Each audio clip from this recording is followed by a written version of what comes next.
Ya. Bismillahirrahmanirrahim. Assalamualaikum warahmatullahi wabarakatuh. Waalaikumsalam warahmatullahi wabarakatuh. Iya, terima kasih Witri ya. Privat ya ini ya. Iya, privat gitu daripada kemarin kosong blong. Oke. Ngajarnya ngajar hantu.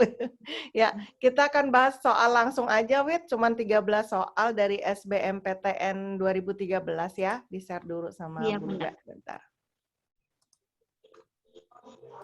Nah, oke. Udah kelihatan ya, Wit? Udah? Udah, Bun. Oke, sip. Udah.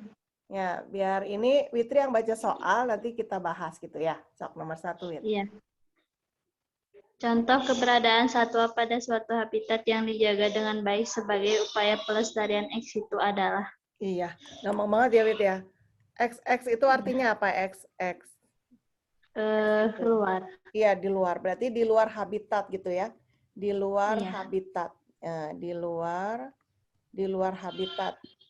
Nah, berarti kita keluarin habitat. Kalau kita melihat langsung aja di pilihan gandanya kan. Kalau orang hutan di hutan Kalimantan ya habitatnya gitu kan. Ini habitatnya, ya kan? Bukan, maksudnya ini adalah in situ ya. In situ. Oke, di habitatnya. Cendrawasih di hutan Papua, in situ atau ex situ? In situ, oke. Kalau rusa di kebun raya Bogor? Ex situ kayaknya. Ex situ ya. Rusa di kebun raya Bogor? Ex situ ya. Harusnya di mana? Nggak tahu. Pesut di Sungai Mahakam memang ada ya, pesut ya. Pesutnya itu. Pesutnya kayak lumba-lumba gitu. Apa sih? Kayak lumba-lumba Oh, gitu. iya. Pesut di Sungai Mahakam, kayaknya ya ini ya, in situ ya. In situ. Iya. Kemudian kalau anoa udah jelas di Sulawesi. In situ ya. Oke. Jadi yang kita tarik adalah rusa di Kebun Raya Bogor. Ya, betul. Oke. Nomor 2 yuk, Wit. Komunitas mikroba yang melekat pada suatu substrat benda sehingga dapat merusak substrat atau benda tersebut disebut. Oke. Kalau misalnya kita bahas satu-satu, biodegradator ya. Bio itu biologi, degradasi itu penguraian. Jadi pakai apa ya? Kita mengistilahkan pakai istilah aja diartiin satu persatu gitu per kata. Jadi biodegradator itu penguraian apa yang diuraikan biasanya? Sampah gitu ya. Penguraian sampah misalnya ya. Penguraian hayati gitu ya, biodegradator. Jadi biasanya cenderung ke sampah menggunakan bahan biologi gitu, kayak bakteri gitu. Kalau bioaktivator itu untuk apa? Merombak juga, merombak bahan organik ini ya, lebih ke bahan organik. Kalau biodegradator lebih ke sampah, kalau bioaktivator itu merombak bahan organik, merombak bahan organik. Nah, bahan organik. Ya, ini yang B. Kemudian kalau biokatalis, nah masih ingat nggak biokatalis? Biokatalisator tuh, ciri dari apa? Katalis. Enzim kan? Enzim ya. Enzim, ciri dari enzim salah satunya adalah biokatalisator. Jadi dia mempercepat, biokatalis itu artinya mempercepat reaksi kimia, betul, mempercepat reaksi. Iya, mempercepat reaksi.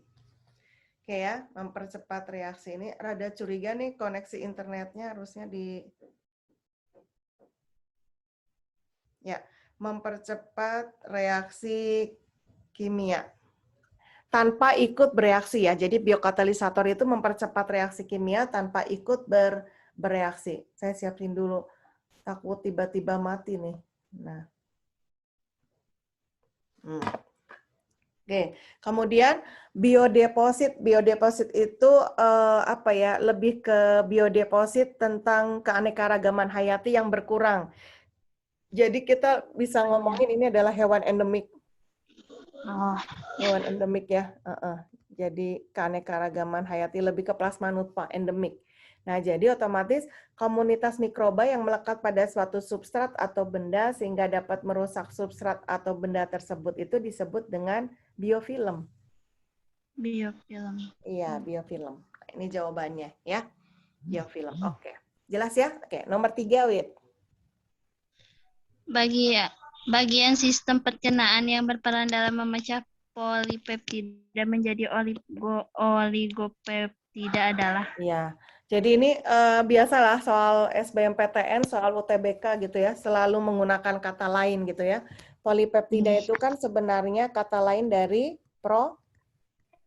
Protein. iya, protein gitu. Jadi yang memecah protein menjadi yang lebih kecil lagi dari protein, misalnya menjadi oligopeptida ya, atau itu misalnya bisa menjadi semacam sebelum ke asam amino ya, jadi yang dipecah lagi. Jadi pemecah protein pertama kali di mana? Pakai enzim apa gitu? Pemecah Di protein. Kalau kita makan di protein usus. di enzim pepsin. Oh iya, Ya, pepsin. enzim pepsin. Jadi pemecah protein yang pertama itu adalah enzim pepsin. Nah, enzim pepsin itu letaknya di mana? Di Di usus. duodenum, usus besar, lambung, jejunum, ileum. Yang pertama kali, sebelum ke usus lah. Sebelum ke usus, sebelum ke usus di lambung ya. Di lambung ya. Di lambung. Jadi kalau kita makan protein, pertama kali dicerna itu bukan di mulut gitu. Kalau di mulut itu kan amilase ya, gula ya. Iya. Jadi kalau makanya kita kalau makan nasi atau makan yang gula glukosa itu kan sudah manis di mulut gitu ya. Tapi kalau protein itu yang pertama kali dicerna itu adalah pada saat di lambung dengan enzim pepsin gitu. Jadi sebenarnya nomor 3 itu nama lain soalnya gini, protein dicerna pertama kali di mana gitu. Nah, itu dirubah. Bagian sistem pencernaan yang berperan dalam memecah polipeptida menjadi oligopeptida adalah, nah gitu, nama lain. Gitu ya. Oke, sip. Ya. Nomor 4, Wit. Asam absitat melindungi tanaman yang mengalami kekurangan air melalui mekanisme. Iya, ini kan kita ngomongin tentang ABA ya. Kalau misalnya Witri masih ingat ya di gimana dah kita nggak ketemu ya, pakai online.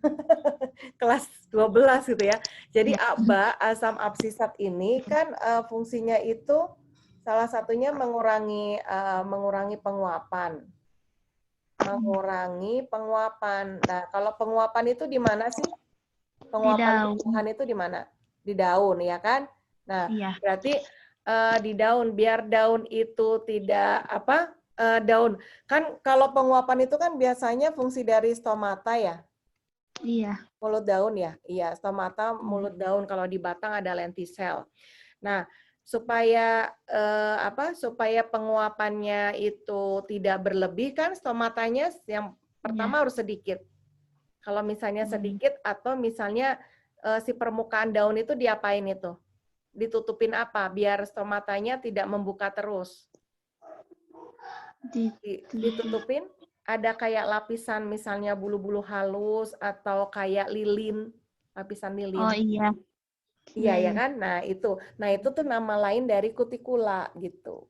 Oh. Gitu. Jadi kalau yang lainnya kan penurunan tekanan turgor sel penjaga, peningkatan kecepatan pembelahan sel nggak ada hubungannya gitu ya. Pembentangan sel juga enggak, penghambatan pemanjangan sel epidermis. Gimana cara menghambat pemanjangannya gitu kan? Sedangkan untuk penguapan itu adalah stomatanya. Jadi otomatis lapisan epidermisnya itu dilapisi oleh kutikula supaya penguapannya berkurang gitu ya. Oke ya. Nah, kalau misalnya di pohon jati sudah jelas ya, ABA itu dia apa? Pengguguran daun, ya kan?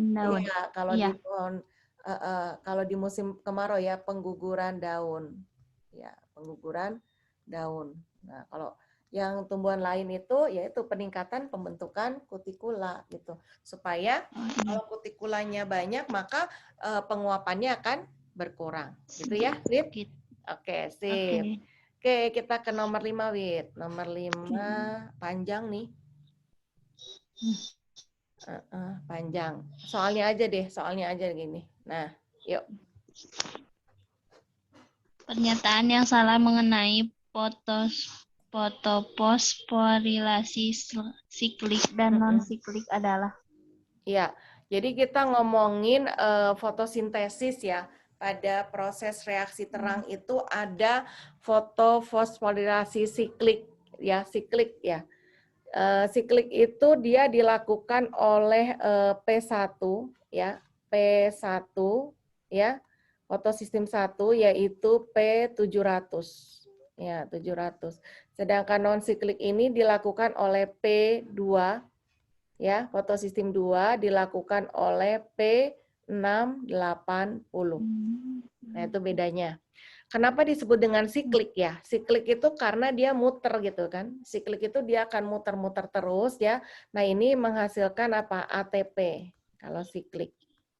Nah, kalau yang P680 ini adalah dia untuk apa? Mengubah H2O ya, H2O itu diubah menjadi H2 plus O2, betul. O2 gitu. Ya, itu adalah fungsi dari P2. Dan ini P2 ini mendapatkan untuk merombak H2O ini dia mendapatkan energi dari ATP dari P1 ini gitu. Ya. Jadi kenapa disebut dengan non siklik? Karena dia nggak muter. Jadi P1 ke P2. Nah, itu non siklik. Nah, sekarang kita lihat yang ditanya di sini adalah yang salah ya. Yang salah ya. Oke, yang salah. Nih yang salah. Pada fotofosforilasi non-siklik P680 berarti ya, sumber elektron yang memasuki fotosistem 2 adalah molekul air. Ya, pada fotofosforisasi siklik sumber dari elektron adalah fotosistem 1. Ya karena siklik berarti balik lagi ya. Ini benar ya, air kan, molekul air, kemudian ini balik lagi. Oke. Pada fotofosforilasi siklik, penerima elektron terakhir adalah NADP. Pada fotofosforilasi siklik, penerima elektron terakhir adalah fotosistem 1. Karena balik lagi, bisa sih, coba kita lihat yang C dulu. Baik fotofosforilasi non-siklik maupun fotofosforilasi siklik melibatkan perpindahan elektron melalui serangkaian pembawa elektron. Iya ya. Elektron ya betul. Hasil dari fotofosforilasi non-siklik adalah ATP, NADPH, dan O2. Sedangkan hasil dari fotosiklik, iya ini betul. Bentar, fotofosforisasi non-siklik melibatkan fotosistem 1 dan 2. Iya ini betul. Ya, berarti sebentar, ini antara ini betul, ya betul semua antar. Yang ini nih, baik fotofosforilasi non-siklik maupun fotofosforilasi siklik melibatkan perpindahan elektron melalui serangkaian pembawa elektron.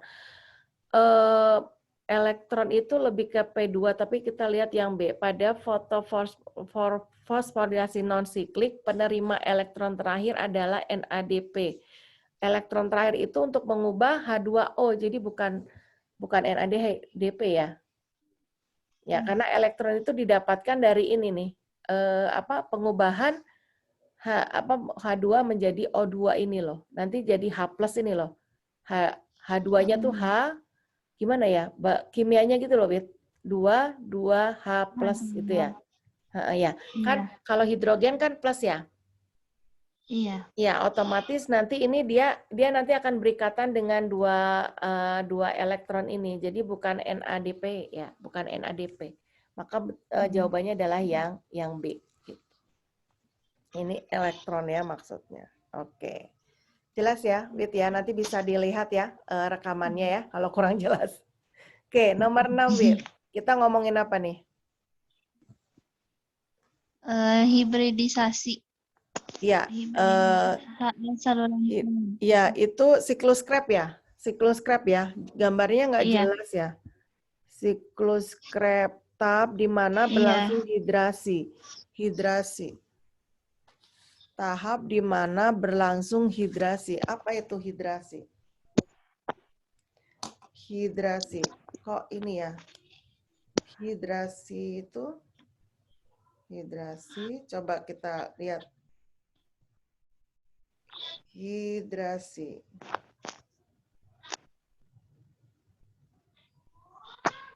Takut Kak salah, hidrasi adalah, ya, hidrasi di sini proses di mana ion dikelilingi oleh molekul-molekul air yang tersusun dalam keadaan tertentu. Jadi yang ada airnya ya. Kelihatan nggak ini nih? Oh, iya. Yang ada H2O-nya, ini nomor berapa ya, Wit? Ini ada H2O ya? Kayak Ya, kayak H2O. 8 sama 3. Iya, 8. Tapi kayaknya 8 nggak ada deh. Ada ya? Oh iya. Oh, ada 3, terus H2, ini apa? 8 ya? Bener ya? Oh iya, 8 Ya, jadi 3 ya. hidrasi itu kalau ada, ini udah digedein. Ya, hidrasi itu kalau proses ion dikelilingi oleh H2O ya, dikelilingi oleh H2O, di sini dilingkari 3 dan 8 ya, Wit. Ya, 3 dan 8. Oke. Ya. Iya. Sip ya. Jadi 8. kita nggak pakai ilmu materi yang terlalu tinggi ya. Kita cukup lihat gambar aja, ada yang H2O-nya yaitu nomor 3 dan nomor 8. Oke, kita ke selanjutnya nomor 7. Silakan, Wit. Bentar. Ya. Nomor 7. Tahap telopase, metafase, anafase, dan profase ditunjukkan oleh urutan angka. Oke, kita ngomongin mitosis itu jangan lupa dengan mitosis itu promeate gitu ya singkatannya ya. Promeate, apa itu promeate? Oh, Ya, iya. promeate itu adalah profase, M-nya metafase, A-nya anafase, dan T-nya adalah telofase. Oke, nah kita lihat urutannya. Berarti yang pertama adalah profase ya. Profase ini kan ini ya, profase nih. Terbentuknya apa? Benang-benang kromatin. Iya, kromatin. Ini yang yang nomor 2. Ya, ini profase. Profase, oke. Kemudian meta tuh artinya tengah. Nah, ini nih lihat, ini di tengah ya kan? Jadi ini adalah metafase. Metafase, oke. Kemudian anafase, mulai ditarik ke kutub pembelahan. Ini kan kromosomnya ditarik, berarti ini adalah anafase. Oke, anafase. Kemudian berarti yang ini terbagi menjadi 2 kayak kacang, kayak angka 8, itu pasti gambar dari telofase. Berarti kita tinggal lihat. Telofase berarti nomor 1, ini salah ya. Oke. Kemudian metafase nomor 3, ini salah. Terus anafase nomor 4. Berarti jawabannya ya? B. Yang B. Oke. Jelas ya? Ya, itu yang mitosis. Oke. Sip ya? Yuk, nomor 8, Wit. Nomor 8. Yuk, nomor 8 baca sama Witri dulu. Karena mengalami mutasi kromosom, mengalami perubahan seperti pada gambar di bawah. Ya, jenis mutasinya lihat. Ini A, B, C, D, E, F, G menjadi A, B, L, M, N, iya, O. jadi D-nya ke sini ya?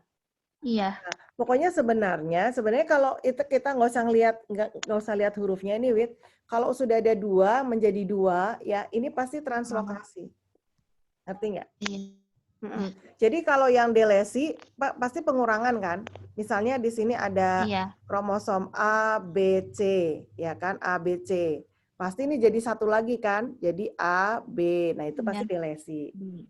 Kalau inversi Oh, iya. berarti jadi berantakan gitu kan? Ya kan? Iya.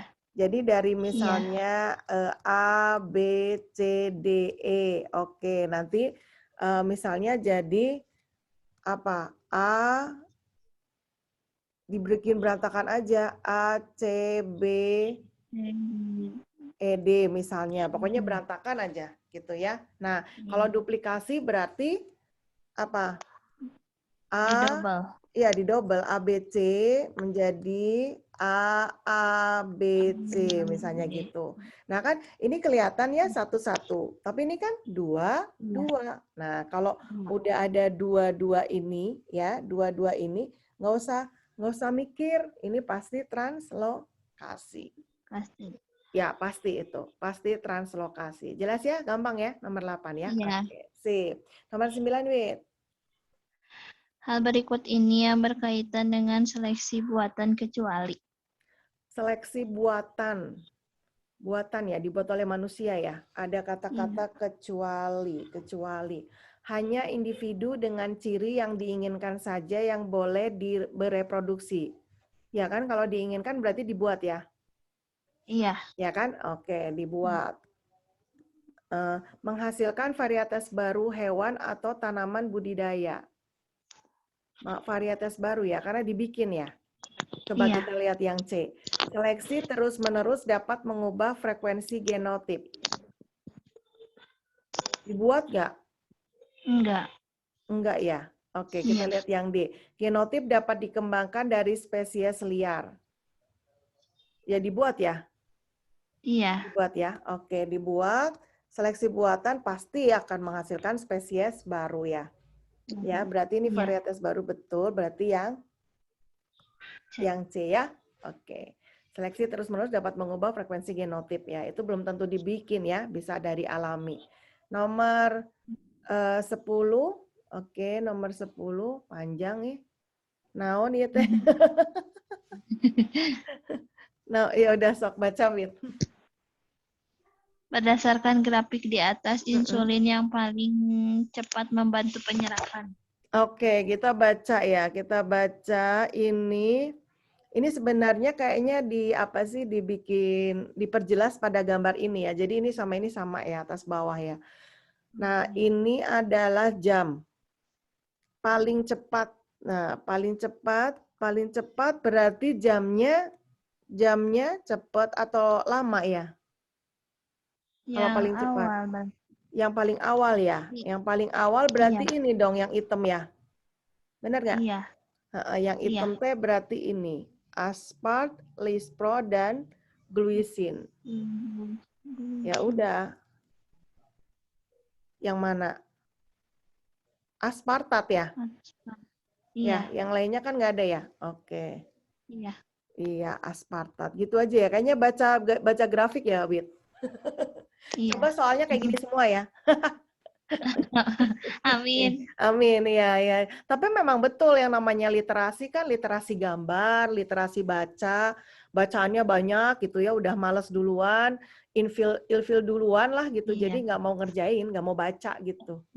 Ngarang gitu ya, padahal jawabannya itu ada di soal gitu. Oke, yuk nomor 11, Wit. Planaria SP merupakan anggota pelatih Helmintest yang dapat dijadikan bioindikator lingkungan perairan. Sebab planaria bersifat karnivora dan banyak dijumpai pada perairan yang tercemar limbah domestik. Iya, jadi planaria ya, planaria itu adalah cacing yang mempunyai daya regenerasi sangat tinggi. Ya, jadi planaria itu cacing pipih. Nah, itu cacing pipih gini. Kalau misalnya cacing ini kita potong-potong jadi 2, ya nanti jadi 2. Kalau potong-potong jadi 10, ya jadi 10 gitu. Jadi si cacing planaria ini dipotong-potong justru tambah banyak, bukan mati gitu.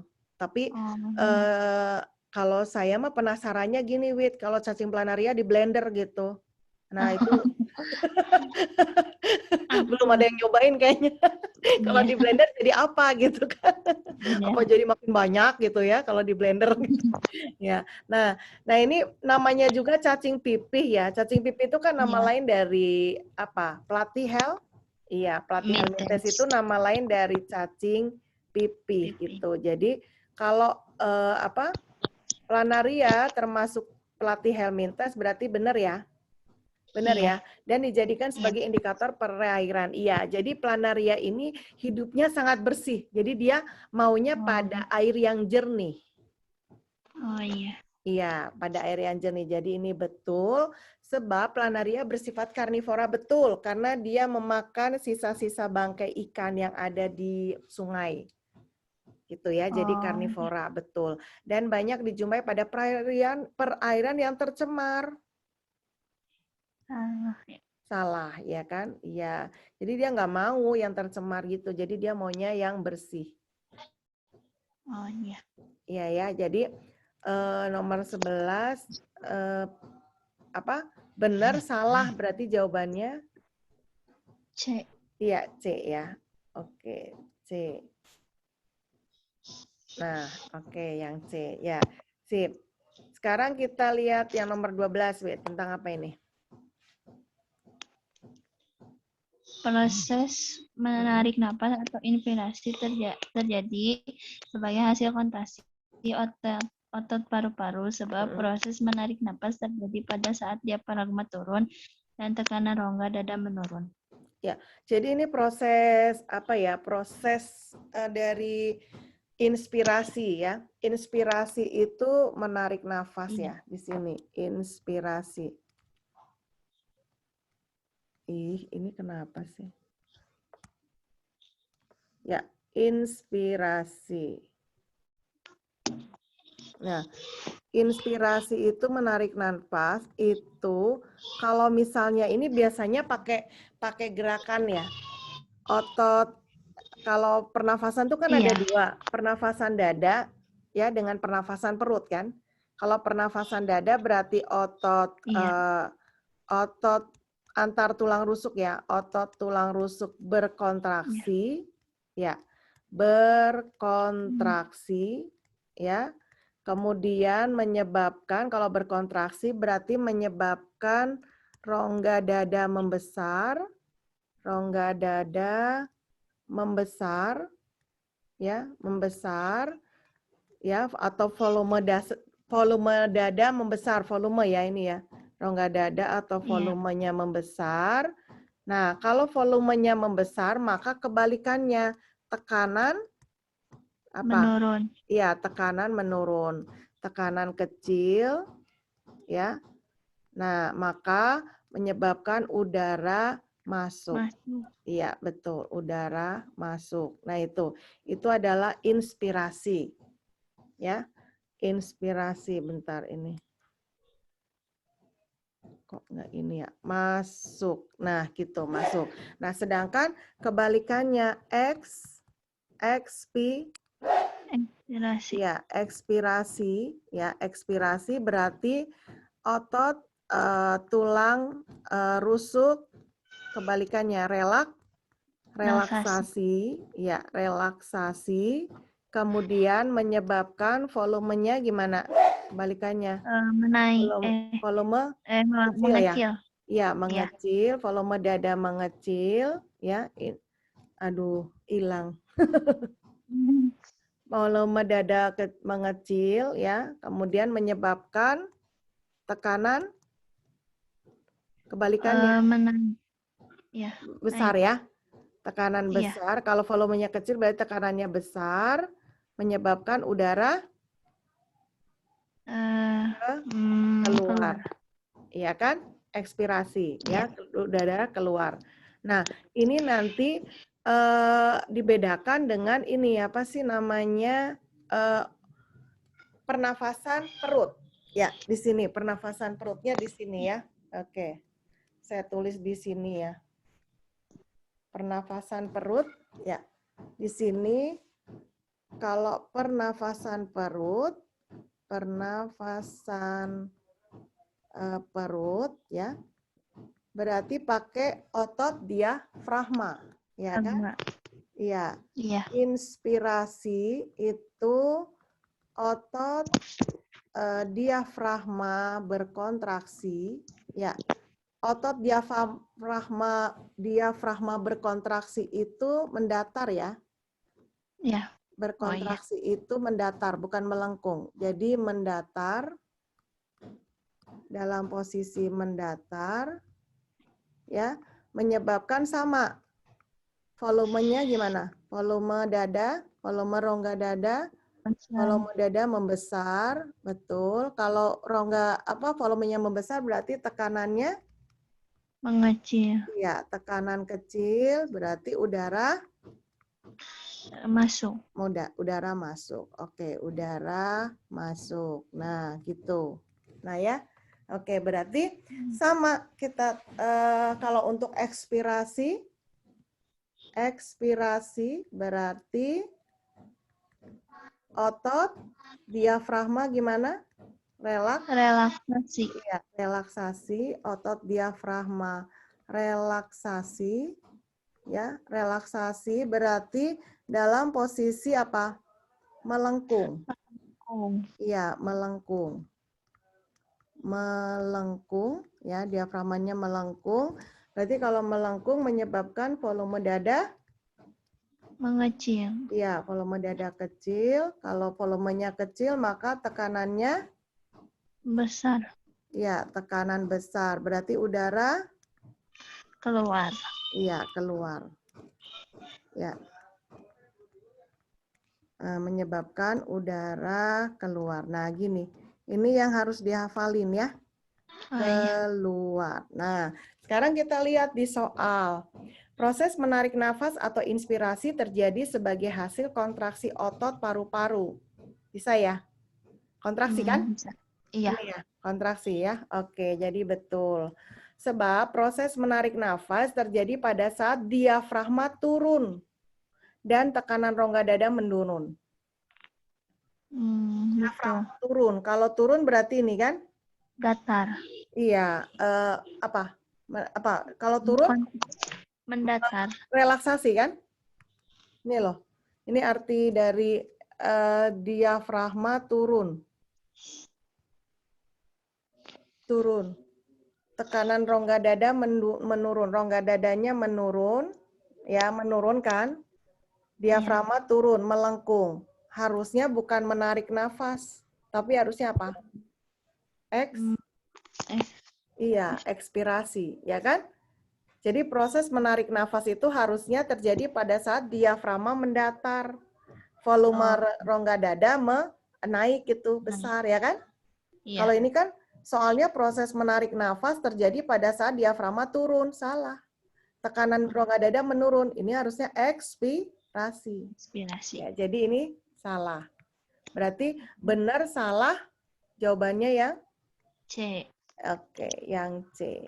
Ya, sip ya. Oke.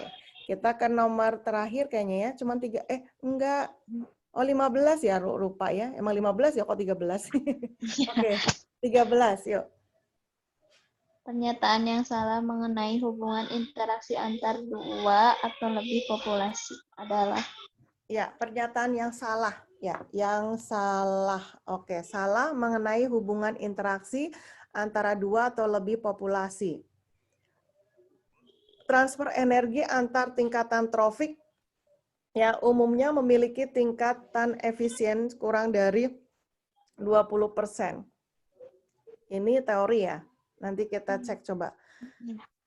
Yang satu bingung ya, satu bingung. 3 lebih bingung gitu ya. Kita lihat yang nomor 3. Produksi sekunder suatu ekosistem adalah jumlah energi kimia yang diubah menjadi biomasa konsumen. Produksi sekunder suatu ekosistem adalah jumlah energi kimia yang diubah menjadi biomasa konsumen.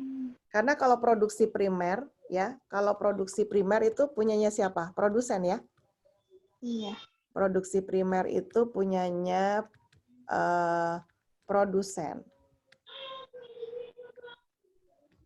Iya, ya. Jadi benar nggak produksi sekunder suatu ekosistem adalah jumlah energi kimia yang diubah menjadi biomasa konsumen? Bisa ya? Iya. Ya, berarti yang tadi satu bingung, ternyata ini benar. Gitu. Ya, jadi kalau ketemu 1, 2, 3, 4, 1 loncatnya ke 3. Nah, 1 bingung loncatnya 3, jangan 2, nanti bingung semua gitu ya. 3. Nah, sekarang kita 2. 1/6 energi dari sehelai daun dapat dimanfaatkan oleh seekor ulat yang memakannya. Kalau tadi 20%, ini 1/6-nya 100% berapa? Ya, apa?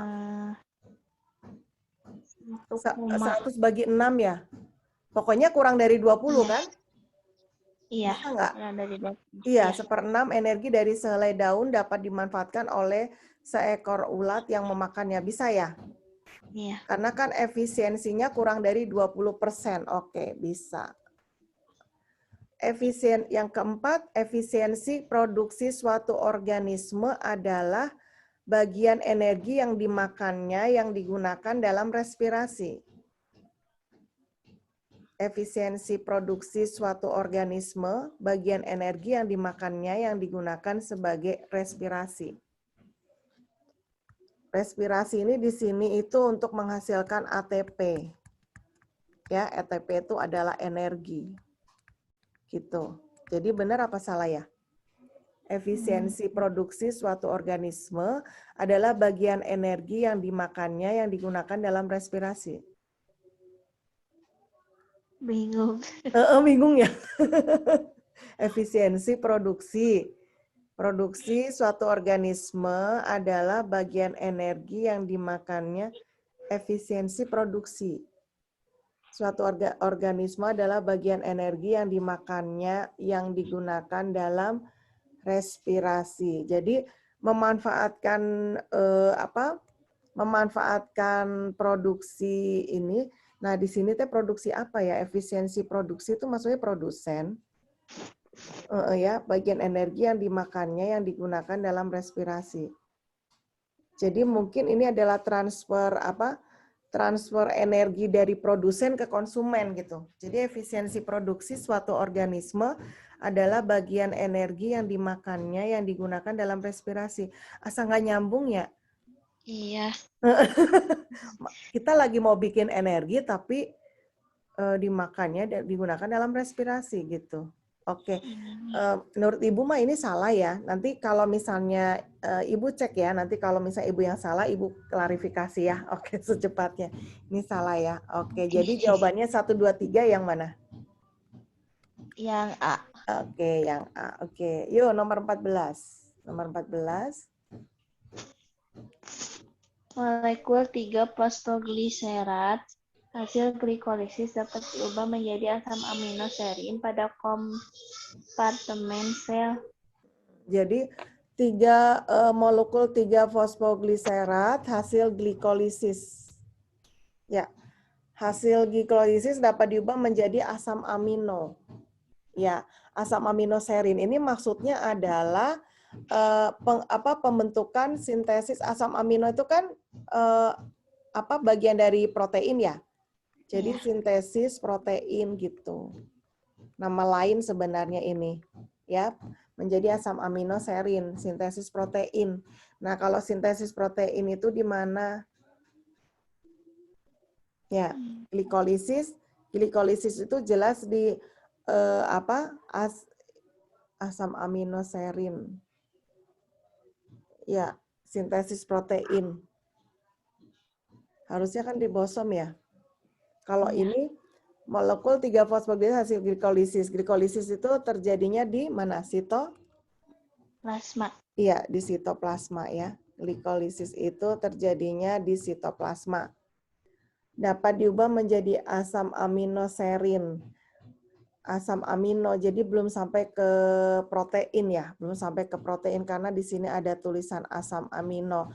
Kemungkinan ini adalah fungsi dari sesuatu yang bisa menghasilkan atau kita bisa bilang sebagai ekskresi mungkin. Bukan ekskresi ya, kalau di sel bukan ekskresi ya namanya ya, sekresi. Ya, namanya bukan itu, tapi sekresi. Karena menghasilkan asam amino berarti sekresi. Nah, kita lihat. Ya. Sekresi di sini apa? Sekresi di sini. Siapa yang fungsinya sebagai sekresi dalam sel? Ini adalah badan? Golgi. Iya, badan Golgi. Nah, badan Golgi ya di sini. Kalau misalnya ini badan Golgi berarti benar. Reticulum endoplasma berarti ikut benar ya. Kenapa RE benar? Karena RE ini sebagai transportasi. Ya, transportasi dalam sel gitu ya, transportasi. Oke. Nah, kalau mitokondria gimana? Ada hubungannya nggak? Mitokondria itu tempat terjadinya apa? Respirasi.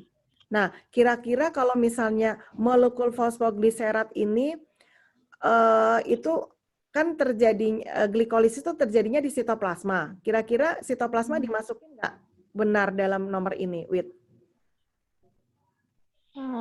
Benar. Dapat diubah menjadi asam aminoserin. Jadi kalau sitoplasmanya benar, mitokondrinya juga benar. Iya. Jadi benar semua gitu. Jadi molekul 3-fosfogliserat hasil glikolisis. Berarti glikolisisnya sudah terjadi gitu. Oh iya. Jadi Berarti nggak perlu ya? ikutan. Oh iya. Iya, nggak perlu ya sitoplasmanya ya? Iya. Iya ya, membingungkan juga. Kalau kita kalau misalnya ini mitokondria ini kan sebagai apa? Respirasi. Iya, respirasi sel. Nah, kalau respirasi sel itu nanti hubungannya dengan apa? Hubungannya dengan pembentukan ATP ya kan?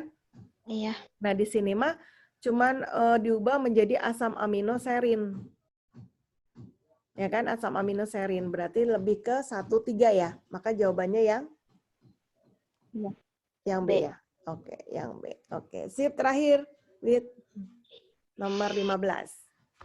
Jika setiap kromosom memiliki sepasang gen, maka ya. Ini kita ngomongin apa ini? Ini kan sperma, ini ovum ya. iya. Ya, ini sperma, ini gambar sperma. Sperma, ini gambar ovum. Oke. Jika setiap kromosom memiliki sepasang gen,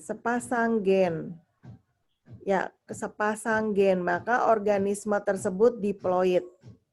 Ya, karena sperma itu apa? Haploid.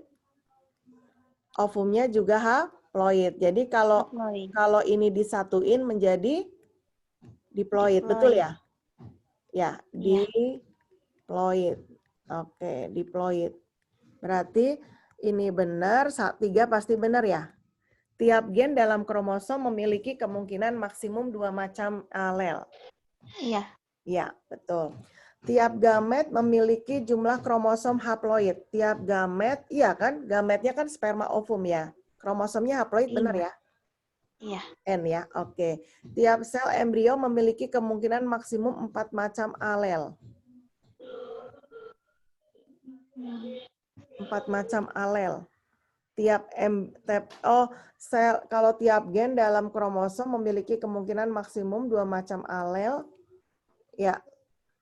Tiap sel embrio berarti dia apa? 2N ya? Iya. 2N. Kalau 2N memiliki kemungkinan 4 macam alel kan, misalnya 2N. Jadi kalau gennya untuk ovum sama sperma tadi 2 macam alel, berarti kalau sudah jadi embrio maksimum 4 macam alel ya, benar ya? Iya. Benar ya? Oke, jadi ini alel itu kan pasangan gen. Misalnya gini, kalau misalnya A besar, pasangannya A kecil. B besar, pasangannya B kecil gitu. Oh, iya. Ya, C besar, pasangannya C kecil. D besar, pasangannya D kecil. Ya, ini berarti ada 4 macam dalam satu embrio. Bisa nggak mempunyai sifat ini? Bisa. Bisa ya, karena kalau misalnya dia kawinin antara A besar, B besar, C besar, D besar, kawin dengan yang kecil semua ya. Iya. Ya, ini nanti akan banyak ini kan. Tapi ada kata-kata maksimum ya. 4 macam alel. Memiliki kemungkinan ya bisa aja sih ya.